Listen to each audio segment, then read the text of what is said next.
Haleluya. Pak Daud apa kabar? Nah, Pak Daud ini bicara yang Tuhan taruh dalam hatinya. Saya pelajari dua. Saya pelajari Pak Daud ini seorang yang konsisten sekali. Kalau sudah dengar khotbah saya khotbah dari ujung pulau sampai ujung pulau, saudara-saudara. Segala macam saya khotbahin, segala tema. Kalau Pak Daud dikasih Tuhan dua hal. Yang pertama urusan setan, dan akhir-akhir ini urusan krisis. Saudara mau tanya apapun tentang setan, ini kepala persetanannya, saudara-saudara. Artinya kepala bagian usir-usir setan, saudara-saudara. Dan yang kedua, kalau sudah banyak buka YouTube, beliau banyak bicara tentang krisis. Nah, ini yang saya mau tanyakan. Pak Daud kadang-kala bicara setan, kadang-kala bicara krisis. Apa hubungannya antara setan dan krisis? Setan itu ada hubungan dengan krisis, Pak Gilbert. Karena setan yang membujuk orang korupsi, Pak Gilbert. Menarik. Setan yang menggoda untuk orang itu berbuat jahat, Pak Gilbert. Nah, krisis ini kan terjadi karena terlalu banyak korupsi, Pak Gilbert. Krisis terjadi karena terlalu banyak korupsi. Iya, betul. Nah, terus bagaimana? Dan yang kedua, jadi saya itu mendapat penglihatan itu sejak tahun 96, Pak Gilbert. 1996. Ya. Bahwa Indonesia akan mengalami suatu resesi. Dan tahun depan itu adalah puncaknya, Pak Gilbert. 2026. Iya. Ya. Nah, dan perlu Pak Gilbert tahu, makanya kawan saya, Letnan Jenderal Glenny Kerupan, nyuruh saya untuk berdoa secara nasional, Pak Gilbert. Untuk supaya berdoa supaya tahun depan Indonesia bisa mengatasi resesi ekonomi, Pak Gilbert. Krisis apa yang paling berat? Karena kalau udah krisis ekonomi berarti ada krisis rumah tangga, ada krisis identitas, ada krisis keagamaan, ada banyak hal. Jadi tahun depan itu ekonomi akan berhenti melebihi zaman corona, Pak Gilbert. Melebihi zaman corona. Artinya daya beli masyarakat menengah ke bawah itu drop, Pak Gilbert. Sekalipun digerakkan apapun. Nah, yang bisa memulihkan Indonesia hanya satu, Pak Gilbert. Tuhan sendiri. Oh, berikan tepuk tangan ya meriah buat Tuhan. Jadi berarti anak-anak Tuhan harus makin dekat sama Tuhan. Iya. Kalau kita perhatikan, Pak Gilbert, Abraham, Ishak, Yakub. Kan dikatakan Allahnya Abraham, Allahnya Ishak, Allahnya Yakub.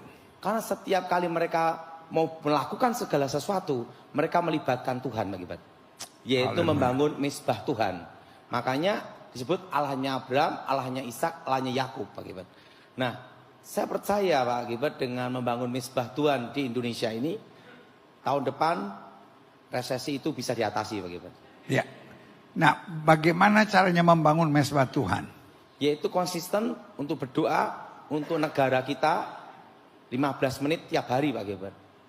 Doa 15 menit tiap hari. Nah, ini Pak Daud udah buka kuncinya buat setiap saudara. Pertanyaan kita, siapkah kita doa 15 menit di keluarga kita masing-masing?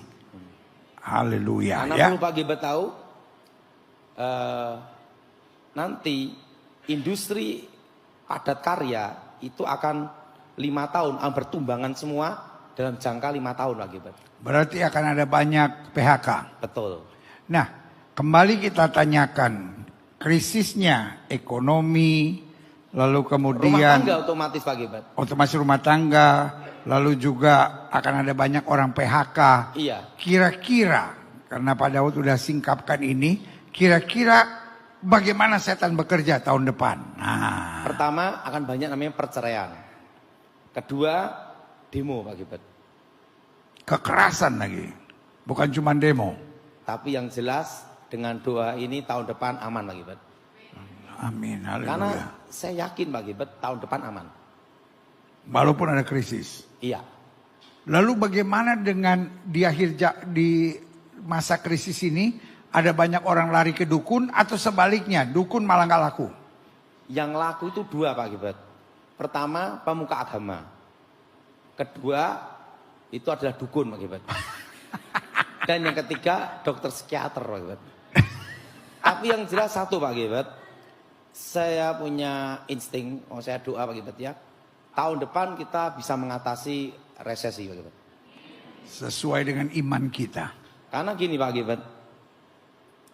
Yang resesi ini terjadi itu beratnya itu, Pak Gilbert, itu ada di kota-kota besar aja, Pak Gilbert.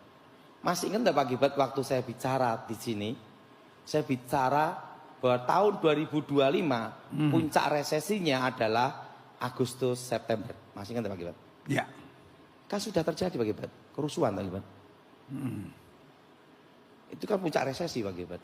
Iya, kalau ekonomi bermasalah, kerusuhan di mana-mana ya. Tapi tahun depan diatasi, bisa Pak Gilbert. Karena doa orang benar. Doa orang benar. Berikan tepuk tangan ya Maria. Pak Gilbert masih ingat saya bicara perak akan naik berlipat-lipat. Sekarang udah naik 40% Pak Gilbert. Dan dulu nggak dilihat orang kan perak itu kan. Waktu saya bicara perak, waktu itu tahun lalu Pak Gilbert, itu banyak yang mencibir saya, ngata-ngatain saya di media sosial Pak Gilbert. Karena selama 10 tahun perak tidak pernah naik Pak Gilbert. Tapi begitu saya bicara, tahun ini naik Pak Gilbert. Wah, itu pernyataan dari Tuhan. Gini Pak Gilbert, saya tidak tahu ekonomi. Karena saya tuh hanya mendapat penglihatan, itu tahun 96, tepatnya bulan November. Ditunjukkan masa akan datang sampai 2035. Dan perlu Pak Gilbert tahu, satu pun tidak ada yang meleset Pak Gilbert. Tahunnya, bulannya, dan jamnya Pak Gilbert. Dan harganya, karena kan Pak Daud pernah bilang bahwa emas akan berlipat ganda. Waktu itu saya bicara tahun 2020. Di tahun 2020 saya bicara tepat tahun 2025 emas akan tembus 2 juta per gramnya. Udah 2 juta Pak Gilbert. Dan nanti sebentar lagi Pak Gilbert, perak dan tembaga akan menyusul. Jadi nanti emas di tahun 2035 emas itu adalah 3.250.000. Itu 2035. Akan sangat tinggi. Dan nanti harga perak itu adalah di atas 5%, di bawah 10% dari harga emas. Wow. Dan setinggi itu harganya. Tembaga 5% dari harga emas. Nah, itu di tahun 2035 Pak Gilbert. Wow. Nah, tadi juga ada yang banyak nelpon saya mau ke sini, itu pakar saham, ahli saham ngomong sama saya, Pak Daud, semua hukum ekonomi bubar Pak Gilbert. Tahu enggak sekarang semua orang kawan-kawan saya yang ahli ekonomi saham sekarang patokannya di YouTube, TikToknya Pak Daud katanya. Karena apa? Tidak ada yang peleset katanya. Jadi 2 hal yang paling harus dijaga, satu hubungan dengan Tuhan, lalu kedamaian dalam keluarga. Dan perlu Pak Gilbert tahu, di tahun 2035 nanti gereja itu banyak online Pak Gilbert. Kenapa? Malas Pak Gilbert. Banyak orang stres jadi malas ke gereja. Itu di tahun 2035. Dan pastikan jemaat Glow jangan begitu. Tapi Glow tetap jaya Pak Gilbert. Berikan tepuk tangan yang meriah buat Tuhan.